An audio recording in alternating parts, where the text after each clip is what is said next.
ठीक है, तो लैंग्वेज पोर्शन में हमें लैंग्वेजेस की बात करनी है, सी, सी प्लस प्लस और ये सभी की। ठीक है, यही मेजॉरिटी मार्क्स मतलब इन्हीं में से आते हैं, सी और सी प्लस प्लस में से। तो अगर मैं सी की बात करूं तो आप मान के चलिएगा कि 8 से 10 नंबर हमेशा किसी भी पेपर में आ जाते हैं, 100 नंबर वाले पेपर में। और सी के साथ साथ हम सी प्लस प्लस भी पढ़ते हैं, और सी लैंग्वेज ही सी प्लस प्लस है, बस सिंटेक्स चेंज होता है और इसमें एक एक्स्ट्रा कंसेप्ट जुड़ जाता है, ऑब्जेक्ट ओरिएंटेड प्रोग्रामिंग स्ट्रक्चर। ठीक है, तो सी का लॉजिक आप जानते हैं तो सी प्लस प्लस का भी लॉजिक आप जानते हैं, क्योंकि सिंटेक्स चेंज होगा बस। ठीक है, कीवर्ड्स मतलब कुछ चीज़ें जो हैं डिफरेंट होंगी, कुछ सेम होंगी, बस इतना सा चेंज आएगा। तो इसको अच्छे से समझ लेंगे तो ये आसान है। पर उसमें ऊप्स जो कंसेप्ट आता है उसमें भी बिल्कुल सीधे सीधे क्वेश्चन आते हैं, 50 से 100 क्वेश्चन कर लेते हैं तो सी प्लस प्लस भी ख़त्म हो जाती है, मान के चलते हैं। तो सी लैंग्वेज 8 से 10 बोलते हैं हम, और ऐसे ही सी प्लस प्लस है तो 5 से 7 क्वेश्चन, 5 से 7 मैं बोलूँगा ही नहीं, 5 से 6 बोल दूँ तो सफिशियंट है, क्योंकि इतना ही आता है। ठीक है, और दोनों को अगर मिला के देखें तो आप मान के चल सकते हैं कि सी और सी प्लस प्लस से 12 से 15 क्वेश्चन किसी भी पेपर में हर हाल में आते ही आते हैं। ठीक है, और लास्ट ईयर DSSB एग्ज़ाम की बात करें तो सी से 11 क्वेश्चन आए थे और सी प्लस प्लस से टोटल 5 क्वेश्चन पूछे गए थे, तो कुल मिला के 16 क्वेश्चन आए थे। ठीक है, तो सी लैंग्वेज की हमें बात करनी है। तो कहने को तो बड़ा ही आसान सब्जेक्ट है अगर ध्यान से समझेंगे तो, पर कुछ थ्योरी भी कर लेते हैं क्योंकि थ्योरी पेपर में आ जाती है कई बार। ठीक है, और आपको ध्यान ये रखना है कि लॉजिक से थ्योरी निकालनी है। मैं यहाँ पे प्रोग्राम लिखूंगा, एग्जीक्यूट करूँगा, आपको थ्योरी निकाल लेनी है उससे, पॉइंट्स ट्रू फॉल्स के, क्योंकि कई बार क्वेश्चन आते हैं तो वो डिपेंड करते हैं उस प्रोग्राम के लॉजिक के ऊपर। ठीक है, तो सबसे पहली बात तो सी लैंग्वेज कैसी लैंग्वेज है अगर मैं बोलता हूँ तो सबसे पहली बात ये जनरल पर्पज़ लैंग्वेज है। जनरल पर्पज़ बोले तो सिंपल काम है, जमा करना, घटा करना, भाग करना, गुना करना। ठीक है, वेलकम प्रिंट करना, हेलो प्रिंट करना, या फिर कोई छोटी छोटी चीज़ें, मतलब साइंटिफिक काम नहीं करेगी, रिसर्च ओरिएंटेड वर्क नहीं करेगी, मेडिकल प्रॉब्लम्स को सॉल्व नहीं करेगी। जनरल पर्पज़ की बातें उनका प्रोग्राम लिखेंगे तो सी काम आती है। ठीक है, इंटेलिजेंट नहीं बोल सकते जैसे हम रोबोट्स या आर्टिफिशियल में यूज करते हैं। दूसरी बात, हाई लेवल लैंग्वेज है, इंग्लिश लाइक स्टेटमेंट्स हैं, आपको दिखता है ये सब कुछ इंग्लिश लिख रहे हैं हम। ठीक है, तीसरी बात, केस सेंसिटिव लैंग्वेज है। केस सेंसिटिव क्यों है? क्योंकि हम कैसे लेटर्स यूज करते हैं इसमें, स्मॉल लेटर्स, कैपिटल लेटर्स में कुछ भी नहीं लिखा जाएगा, सब कुछ स्मॉल लेटर्स में लिखा जाएगा। ठीक है, और अगर कोई पूछ ले कि ओरिजिनली किसने डेवलप किया था इसको, मतलब इनिशियली किसने काम किया था, तो एक ही आंसर आता है बार बार, क्या? Dennis M Ritchie. ठीक है, डेनिस एम रिची ने डेवलप किया था। ठीक है, क्या डेवलप किया था डेनिस एम रिची ने? यूनिक्स ऑपरेटिंग सिस्टम डेवलप किया था। क्या बोला मैंने? Unix operating system. कहाँ पे? बेल लैब्स में। ठीक है, बेल लेबोरेटरीज में डेनिस एम रिची ने, हमने क्या बोला है, डेनिस एम रिची ने डेवलप किया था Unix operating system Bell Labs में। ठीक है, और उस यूनिक्स ऑपरेटिंग सिस्टम को लिखने के लिए, डेवलप करने के लिए सी लैंग्वेज का यूज हुआ था। ठीक है, मतलब कोडिंग उसकी कैसी थी, यूनिक्स ओएस को लिखने के लिए सी लैंग्वेज, ये चीज़। और अगर कोई पूछता है कि सी इनिशियली या पहली बार इम्प्लीमेंट किस मशीन पे हुई थी या पीसी पे, तो उस मशीन का क्या नाम था? DEC PDP-11। ठीक है, इस कंप्यूटर के ऊपर ये काम चला था, और ये कौन से साल की बात कर रहे हैं हम? 1972 की। ठीक है, ये कुछ चीज़ें भूलनी नहीं है। उसके बाद अगर थोड़ा और हम आगे बढ़ते हैं तो वी कैन से कि 1978 में ये दो बंदे जुड़े थे मेनली, जिनके नाम फेमस हैं। कौन कौन? Brian Kernighan and Dennis Ritchie, जो ऊपर हमने बात की है। तो इन्होंने जो प्रोड्यूस किया था क्या? सी का डिस्क्रिप्शन, कि सी कैसा होगा। ठीक है, वी कैन से कि इन्होंने पहला, फर्स्ट पब्लिकली अवेलेबल मतलब कि कोई भी यूज कर सकता है। ठीक है, पब्लिक में आ गया। जैसे अब कोई फ्रिज एसी नया बनाता है तो पहले वो अपने आप इंटरनल टेस्टिंग करते, ये करते वो करते। अभी जैसे मेडिसिन कोरोना बनना है तो वो पहले अंदर ही चल रहा है, पब्लिकली अवेलेबल जब होगा वो मेन मानेंगे। ठीक है, तो पब्लिक में कब आया? 1978 में। क्या आया? सी का डिस्क्रिप्शन मतलब कि मेनली उतर के आया सामने, किसमें क्या क्या होता है, कैसा होता है। और इस डिस्क्रिप्शन को क्या बोला गया? K&R स्टैंडर्ड भी बोला गया। ये भी आपको रखना है ध्यान।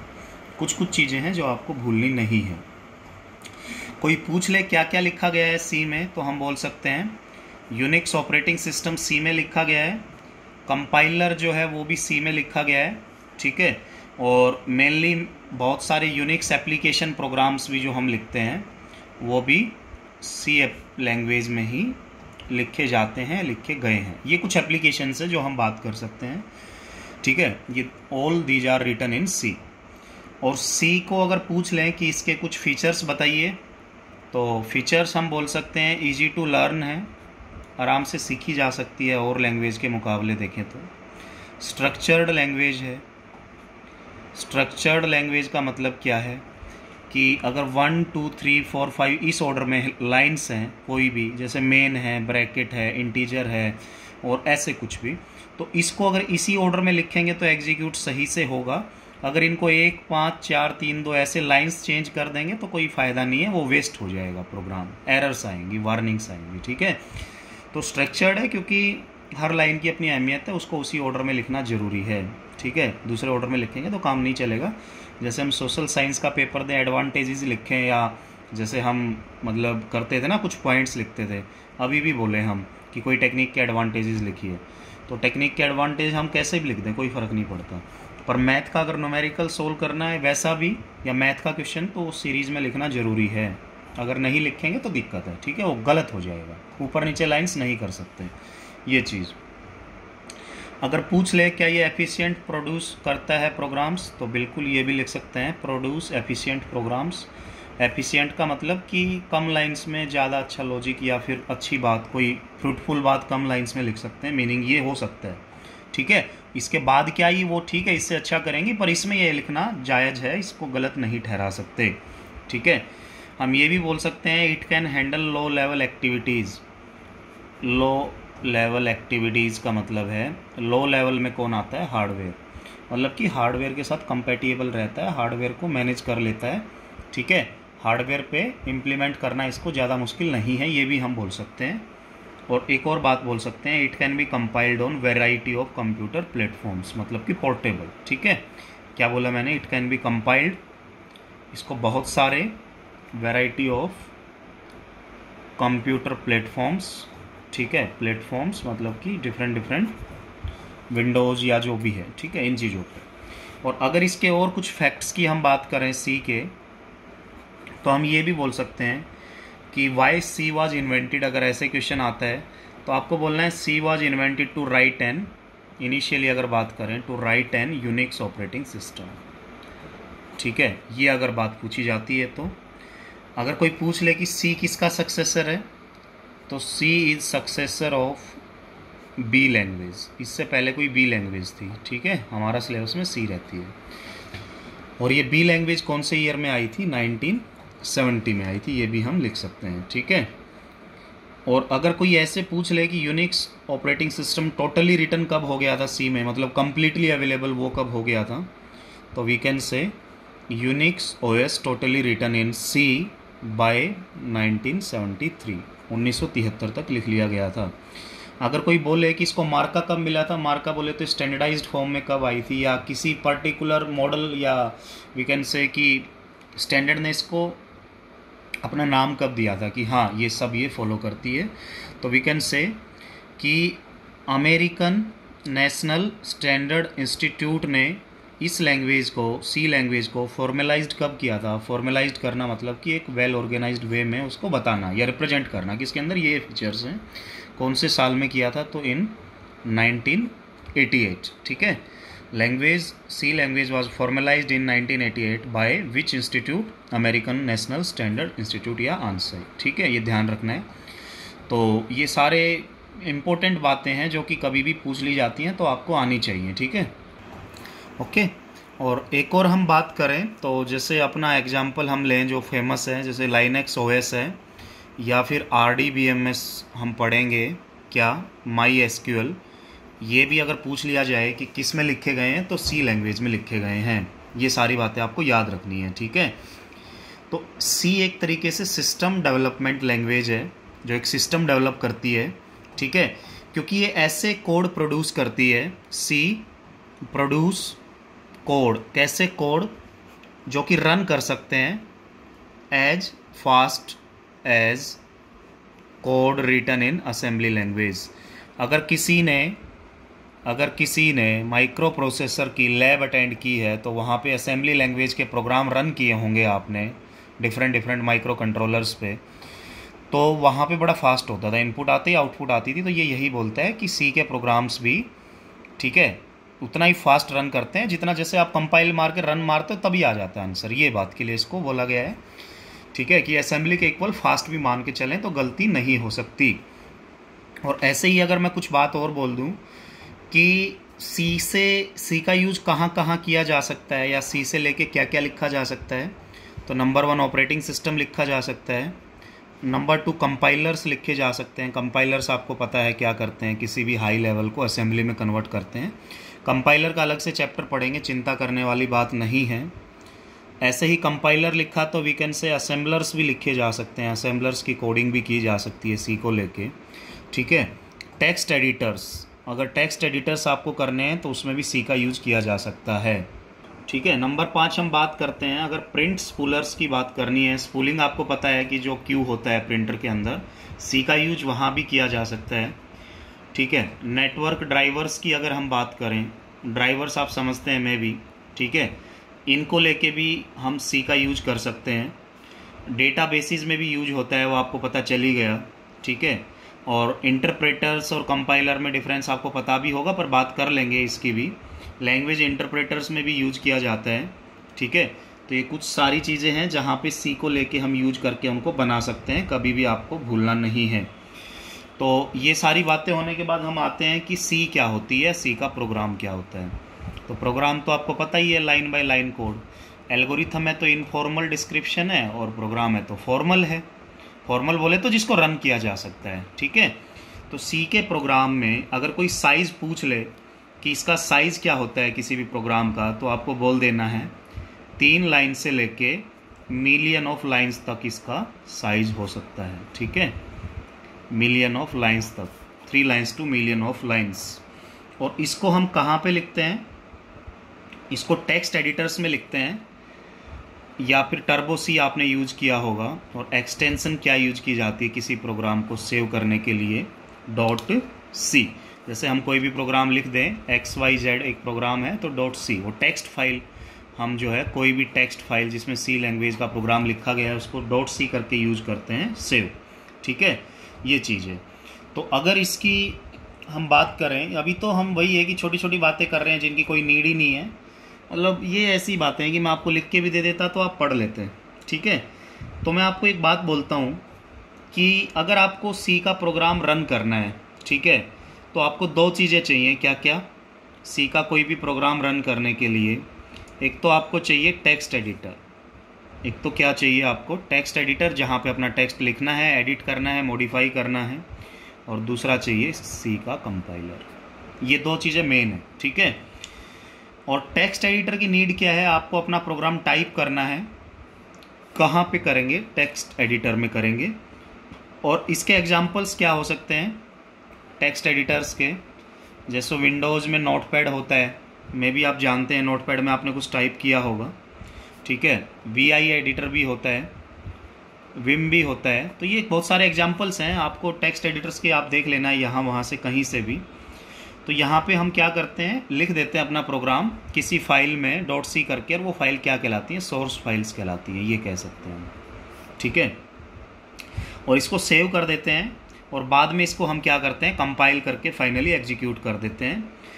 तो अगर हम बोल दें कि कंपाइलर की नीड क्या है, तो ये भी वैसे हमने सब्जेक्ट पढ़ना है, तो आप बोल सकते हैं कि हम क्या लिखते हैं, ह्यूमन रीडेबल लिखते हैं, मतलब हाई लेवल लैंग्वेज में लिखते हैं। सोर्स प्रोग्राम का मतलब वही है। तो कंपाइलर उसको किस लैंग्वेज में कन्वर्ट कर देता है, असेंबली में, ठीक है। असेंबली बोल लो या मशीनी बोल लो, यहाँ पे दोनों ही बोल लोगे तो सही है, कोई दिक्कत नहीं है। क्योंकि जब हम कंपाइलर पढ़ेंगे तो इसको डिटेल्ड पढ़ेंगे कि कंपाइलर हाई को किस में करता है, ठीक है। ये कभी भी आपको भूलना नहीं है। और फाइनल एग्जीक्यूटेबल प्रोग्राम कौन बनाता है, कंपाइलर। और सोर्स फाइल किस में लिखी जाती है, टेक्स्ट एडिटर में। ये आपको बात ध्यान रहनी चाहिए। और मेनली आप टर्बो सी में हमने कंपाइलर यूज किया है GNU। सी और C++ दोनों के लिए सेम कंपाइलर हम यूज कर सकते हैं, ठीक है। वो तो एक एग्जांपल है, ऐसी कोई दिक्कत भी नहीं है। और इसको वेरियस ऑपरेटिंग सिस्टम पे भी इंस्टॉल किया जा सकता है, रन किया जा सकता है, ठीक है। और ये जो GNU GCC कंपाइलर है, ये जो GCC कंपाइलर है ये वाला, ये C और C++ दोनों के लिए चलता है, मतलब कि दोनों के प्रोग्राम को एग्जीक्यूट कर सकता है। ये चीज़ आपको ध्यान रखनी है, ठीक है। तो अगर अब मैं आपको बोल दूं कि C का प्रोग्राम दिखता कैसा है, तो सबको पता ही है यार। मैं बस एक नॉर्मल ऐसे हैश इंक्लूड करके लिखते हैं, ठीक है, ऐसे ही लिखते हैं हैश इंक्लूड करके, और फिर हम कुछ करके मेन फंक्शन लिखते हैं, वॉइड इंटीजर कुछ लिखते हैं, यहाँ पे कुछ प्रिंट एफ स्कैनअप ऐसे लिखते हैं, रिटर्न कुछ करते हैं और ऐसे बंद कर देते हैं। मतलब ऐसे कुछ लाइंस होती हैं किसी भी C प्रोग्राम में। तो अगर किसी भाई के या किसी लड़की के या बहन के, किसी के भी, मतलब कुछ भी मान लीजिए, मेरा मीनिंग बस ये है कि अगर दिमाग में ये चीज़ आती है कि ये है क्या, इसमें सर ने ऐसे डैश डैश कर दिया, हमें पता ही नहीं चला प्रोग्राम क्या है, तो मैं बोलूँगा वेट करिए ना, अभी हमें 200 से 300 प्रोग्राम करने हैं, आपको पता चल ही जाएगा। और आप बच्चे हैं नहीं कि आपको ये चीज़ें नहीं पता होंगी।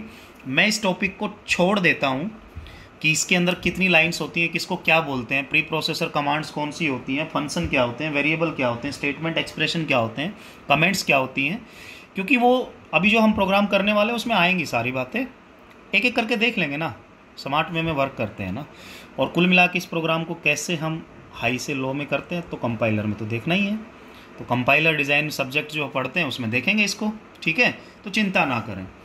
तो अगर हम बात करते हैं तो मैं डालता हूँ चैप्टर 1 करके, ठीक है, एक्सरसाइज नंबर 1, और इसमें हमें कुछ बातें करनी है बेसिक्स की। और मैं मान के चलूँगा अगर आप C लैंग्वेज स्टार्ट करते हैं तो आपको नॉलेज होनी चाहिए। नॉलेज किसकी होनी चाहिए? आपको किसकी नॉलेज होनी चाहिए? मैंने क्या बोला है, आपको नॉलेज होनी चाहिए नंबर सिस्टम की। अगर आपको नंबर सिस्टम नहीं आता है तो फिर वेस्ट है पढ़ना इसको, ठीक है। कुछ चीज़ों को ध्यान से सुनो। अब जब भी मैं कोई प्रोग्राम लिखूंगा तो मैं हैश इंक्लूड और ये सब नहीं लिखूंगा, ठीक है। कोई ये मत बोलना ये क्यों नहीं लिखा, क्योंकि हमें यहाँ पे मिनिमाइज करना है। और दूसरी बात ये है कि आपको लॉजिक समझ लेना है। अगर कहीं पे किसी ऑप्शन में आ जाए क्वेश्चन में कि header files are missing, error आएगी, तो फिर वो आंसर लगा देंगे। अगर चारों ऑप्शन में एरर ही नहीं है और छोटा सा प्रोग्राम बिना हेडर फाइल का लिखा है तो एग्जीक्यूट आप कर देना, क्योंकि आपके दिमाग को एग्जीक्यूट करना है, पीसी में नहीं डाल के करना हो, पेपर में आया है तो, ठीक है, वो चीज़। तो मैं स्टार्ट करता हूँ, मान लीजिए मैं मेन लिखता हूँ। मेन फंक्शन कॉलिंग फंक्शन से स्टार्ट होती है, अटेंशन होती है एक तरीके की कि आने वाला है मेन प्रोग्राम, मेन बंदा आने वाला है। जैसे हेडर होता था ना कि आने वाला है इसके पीछे डेटा, तो मेन एक तरीके से अटेंशन करता है। कॉलिंग फंक्शन है जो कि बता देता है कि एग्जीक्यूट करना अब यहाँ से स्टार्ट कर सकते हैं, यहाँ से मेन चीज़ चालू हो जाएगी, ये चीज़। तो मेन के अंदर मान लीजिए मैं लिखता हूँ, हेडर फाइल्स नहीं लिखी तो एरर नहीं आएगा। प्रिंट एफ ऐसे करके डबल कोट्स हम लगाते हैं, %d लिखते हैं, डेसिमल बोलते हैं d को, %d लिखते हैं। स्पेसिफायर्स की हम बात कर रहे हैं, %d डबल कोट्स लगा के कॉमा लगाते हैं, ये आपको पता होगा मेरे ख्याल से। यहाँ पे मान लीजिए मैं लिखता हूँ 52, यहाँ पे लिखता हूँ 052, और यहाँ पे लिखता हूँ 0 स्मॉल x 52, और यहाँ पे लिखता हूँ 0 कैपिटल X 52, ऐसे करके, और फिर मैं इसको कर देता हूँ बंद। तो अगर इसकी आउटपुट पूछी गई है तो देखो आप कैसे निकालोगे। ये 52 का मतलब ये डेसिमल नंबर गिवन है और ये पहला डी इसको प्रिंट कराता है, तो डेसिमल वैल्यू प्रिंट करनी है, तो जो का तो प्रिंट होगा। ये अगर 52 के आगे 0 लगी है तो 0 ऑक्टल को रिप्रेजेंट करने के लिए करते हैं, तो मतलब ये ऑक्टल गिवन है तो ऑक्टल को डेसिमल में कन्वर्ट करना है। ये 0 और स्मॉल x ये हेक्साडेसिमल नोटेशन है, तो मतलब इस हेक्सा को भी डेसिमल में कन्वर्ट करना है। और ये 0 कैपिटल X भी हेक्सा को डेसिमल में करना है, ठीक है। डेसिमल टू डेसिमल प्रिंट करना है, ऑक्टल टू डेसिमल प्रिंट करना है, हेक्सा टू डेसिमल प्रिंट करना है, और फिर से हेक्सा टू डेसिमल। तो 0 स्मॉल x 0 कैपिटल X दो तरीके से लिखा जाता है, कोई इश्यू नहीं होना चाहिए। तो पहला डी क्या प्रिंट करेगा, 52 एज इट इज कर देगा क्योंकि डेसिमल है। फिर ऑक्टल टू डेसिमल आपको करना है, तो 52 octal question mark decimal, video आप देख लेंगे तो समझ आ जाएगा अच्छे से, फिर भी कर लेते हैं। 5 गुणा में 8 की 1 जमा 2 गुणा में 8 की 0। अगर किसी को नंबर सिस्टम अभी तक नहीं आता तो मेरी वीडियो देख लीजिए जाके, आपको समझ आ जाएगा। तो 2 इंटू 8 की 0, 2 8 की 0 1 होता है, 2 हो गया, 5 8 40 हो गया, 40 जमा 2 42 हो गया। मतलब कि यहाँ से डेसिमल रिप्रेजेंट कर दिया किसका, उस ऑक्टल का, ये चीज़। और ऐसे ही अगर मैं बोलता हूँ 52 हेक्सा को करना है, तो आप जानते हैं ये भी कि 52 हेक्सा को अगर क्वेश्चन मार्क डेसिमल करना है, डी फॉर डेसिमल होता है, तो ये भी सिंपल है। 5 गुणा में 16 की 1 जमा 2 गुणा में 16 की 0, 16 पंजे 80 जमा 2 इंटू 1 2 मतलब कि 82। तो यहाँ से क्या हो जाएगा 82, 82। और ऐसे ही अगर आगे हम बात करते हैं तो आगे भी आप देख सकते हैं, ये भी हेक्सा टू डेसिमल है, तो यहाँ से भी क्या प्रिंट हो जाएगा 82। तो व्हाट विल बी आउटपुट 52, 42, 82, 82। ठीक है, तो सिंपल सा प्रोग्राम है, आपको देख लेना है। आपका होमवर्क रहेगा इस क्वेश्चन में 74,074,0x74 इसको डेसिमल में प्रिंट करना है। देखते हैं कौन बताता है। ठीक है, क्वेश्चन नंबर 2 की अगर मैं बात करता हूं तो फिर से हम बोल सकते हैं एक मेन प्रोग्राम स्टार्ट होता है।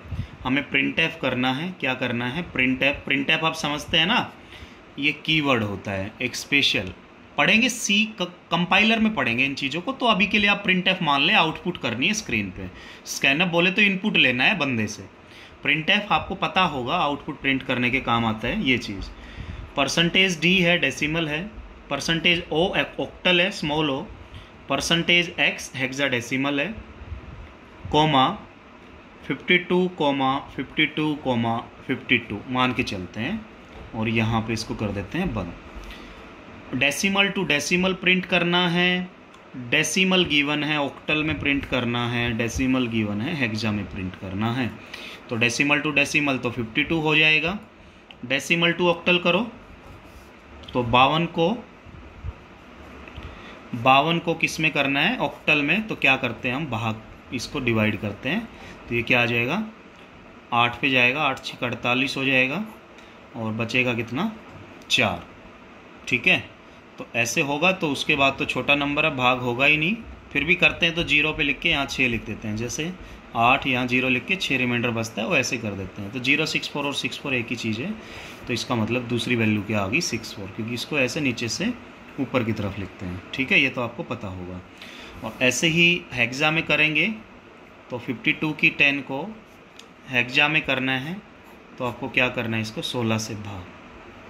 तो हम क्या करेंगे, यहाँ पे 16 से अगर भाग करेंगे तो 16 3 जा पे जाएगा, तो 3 पे जाएगा तो 4 बचेगा। तो फिर से इसको ऐसे लिख देंगे। तो इसका मतलब ये आ गया 3 4, मतलब कि 3 4 ये हो जाएगा answer. Percentage O for octal represent करने के लिए, और ये परसेंटेज एक्स फॉर हेक्साडेसिमल। तो किसको कैसे करते हैं आपको पता होना चाहिए। ठीक है, अगर ये चीज़ें आती हैं तो मे भी आपके लिए अच्छा रहेगा। आपका होमवर्क है इस क्वेश्चन में, अगर वो वैल्यू 76, 96 और 83 होती, ये 3 वैल्यू, तो आंसर क्या होता। देखते हैं कौन बताता है। क्वेश्चन नंबर 3 की बात करते हैं, धीरे धीरे आगे बढ़ेंगे। अगर मैं एक लिखता हूँ मेन, ठीक है, क्या लिखा है मैंने, मेन, ऐसे करके। ओके, तो मैंने ये 2-3 क्वेश्चन लिख दिए हैं यहाँ पे। तो आपको एक बात देख लेनी है इन क्वेश्चंस में कि एक ऑपरेटर हम पढ़ते हैं साइज ऑफ। ऑपरेटर आप समझते होंगे, ऑपरेटर प्लस माइनस ये सब ऑपरेटर, तो ये भी एक ऑपरेटर है। तो साइज ऑफ ऑपरेटर क्या करता है, ये बताता है कि किसी पर्टिकुलर बंदे ने, कैरेक्टर ने, ठीक है, कितना बाइट ऑक्यूपाई किया है मेमोरी के अंदर। ठीक है, कितना बाइट ऑक्यूपाई किया है किस बंदे ने, ये कौन बताता है, साइज ऑफ ऑपरेटर। तो जैसे इसने डिक्लेयर किया मेन के बाद कैर CH, एक CH कैरेक्टर, एक A इंटीजर टाइप का है और एक फ्लोट B। ठीक है, ये है, ये डिक्लेयर हुए हैं। तो भाई ध्यान रखना, कैरेक्टर हमेशा 1 बाइट का रहता है, इंटीजर 2 बाइट का रहता है, C लैंग्वेज की बात करें, और फ्लोट 4 बाइट का रहता है। तो क्योंकि अब हम यहाँ पे प्रिंट एफ करा रहे हैं, PF बोले तो प्रिंट एफ मान के चलना, परसेंटेज D, और वैसे देखा जाए तो /n लगा सकते हैं यहाँ पे। /n का मतलब नेक्स्ट लाइन होता है, वो भी आपको पता होगा कि अगली लाइन में आउटपुट जाएगी। तो देख लेते हैं सिंपल सा, साइज ऑफ CH बोले तो वो कैरेक्टर टाइप का है, तो मतलब ये क्या प्रिंट करने वाला है 1। Size of A integer type का है, तो ये 2 प्रिंट करने वाला है। और साइज ऑफ B, तो B बोले तो वो फ्लोट टाइप का है, मतलब ये 4 प्रिंट करने वाला है। तो क्या प्रिंट होगा, 1 2 और 4 होगा। ठीक है, हमने स्पेसिफाई किया था कि कैर CH int A float B। तो अगर इस क्वेश्चन को हम ऐसे ना करें, सीधा करें, जैसे ऐसे भी पूछ लें साइज ऑफ कैर, तो ये भी 1 देगा। कैर बोले तो कैरेक्टर अपना, इंटीजर INT तो 2 देगा, और फ्लोट बोले तो 4 देगा, तो इसकी भी आउटपुट वही आएगी जो ऊपर से आई थी। तो किसी वेरिएबल को उस टाइप का, क्योंकि ये टाइप है, character type, integer type, float type, ठीक है, तो किस टाइप का है उसके हिसाब से 1 to 4 होती है। तो सीधा ऐसे दे दो असाइन करके, या फिर ये वेरिएबल्स हैं फिर CHAB, या फिर कैर इंट फ्लोट डायरेक्ट पूछ लो तो कोई दिक्कत नहीं है। हाँ, अगर हम थोड़ा इसको चेंज करें, जैसे हम दें मेन के बाद प्रिंट एफ साइज ऑफ 5, तो अगर सिंगल कोट्स में कोई नंबर लिखा जाता है तो इसका मतलब इसकी आस्काई वैल्यू, तो अगर 5 की आस्काई वैल्यू देखें हम, तो आस्काई वैल्यू क्या होती है इसकी, तो अगर देखें तो 0 की आस्काई वैल्यू 48 होता है, तो 1 की क्या होगी 49, ठीक है, 1 की अगर 49 होगी तो 2 की क्या होगी 50 होगी, 3 की क्या होगी 51 होगी, 4 की क्या होगी 52 होगी, तो 5 की क्या होगी 53 होगी। तो इसकी आस्काई वैल्यू क्या है 53, और 53 अपने आप में एक इंटीजर है, अपने आप में एक इंटीजर है क्योंकि इसकी आस्काई वैल्यू वही है। तो 53 अपने आप में एक इंटीजर है, तो जब आप इसको प्रिंट कराने जाएंगे ऐसे करके तो सरप्राइज नहीं होना है, ये प्रिंट क्या करेगा 2 प्रिंट करेगा, क्योंकि इसने आखिर में इंटीजर प्रिंट किया है, 53 इंटीजर अज्यूम करके प्रिंट किया है, तो 2 प्रिंट करेगा अगर आप ऐसे प्रिंट कराने की ट्राई करते हैं तो, क्योंकि कैरेक्टर में जो वैल्यू हम असाइन करते हैं हमेशा सिंगल कोट्स में डालते हैं, ठीक है। और अगर आप ऐसे सिंपल 5 करेंगे तो 5 तो इंटीजर है ही, तो कोई दिक्कत ही नहीं है, साइज ऑफ इंटीजर हमेशा 2 ही होता है। और अगर ऐसे फ्लोटिंग डालेंगे तो 2 चीज़ें हैं, एक तो फ्लोटिंग वेरिएबल करें, या तो फ्लोटिंग डेटा टाइप करें, या फ्लोटिंग वेरिएबल करें, या फ्लोटिंग की वैल्यू ऐसे करें। तो भाई ये अगर प्रिंट कराने आप जाएंगे तो इसको कंपाइलर क्या ट्रीट करता है, फ्लोटिंग वेरिएबल या फ्लोटिंग कांस्टेंट, तो इसको एज ए कांस्टेंट ट्रीट करता है। और इसको लेके भी आपको सरप्राइज नहीं होना है, क्योंकि इसका आंसर यहाँ से 8 प्रिंट होता है। क्यों? क्योंकि अगर यहाँ से आप क्या प्रिंट कराएं, फ्लोटिंग कांस्टेंट कराएं, तो ये ध्यान रख लेना, फ्लोटिंग कांस्टेंट हमेशा 8 बाइट का होता है। वेरिएबल कराएंगे तो 4 आएगा, कांस्टेंट कराएंगे तो 8। तो ऐसे ऐसे क्वेश्चन कई बार लाइफ चेंजिंग साबित होते हैं, ठीक है, बहुत लोगों के लिए। तो इनको ध्यान रखना है कि अगर फ्लोट कांस्टेंट कराएंगे तो 8 आएगा, ठीक है। छोटा सा क्वेश्चन है, 1 नंबर पे सिलेक्शन होना, तो सब गलत करेंगे, तुम ठीक करोगे, ठीक है। 1.25 माइनस में गए, तुम्हारे प्लस में 1 आया, तो देखो कितना डिफरेंस क्रिएट हो गया, ठीक है। तो वो चीज़, तो कभी भी जो है ना ऐसे क्वेश्चंस को याद करके बिल्कुल दिमाग में फिट कर लेना, क्योंकि ये मार्क्स देते हैं दबा के, इजी क्वेश्चन है, ठीक है। तो हमने यहाँ तक बात की है, एक क्वेश्चन और बात करते हैं, इसी में थोड़ा मॉडिफिकेशन करते हैं। अगर किसी के दिमाग में डाउट है कि फिर इससे 4 कैसे प्रिंट होगा, वो भी देख लेते हैं, ठीक है। थोड़ा इसमें मॉडिफाई कर लेता हूँ। जैसे अगर मैं लिख देता हूँ फ्लोट a = 0.5, तो अगर इसमें हम प्रिंट एफ कराएंगे जैसे %d, और अगर यहाँ से अब मैं प्रिंट कराता हूँ साइज ऑफ a, या फिर सीधा कराता हूँ साइज ऑफ 0.5, तो देखो क्या डिफरेंस आएगा।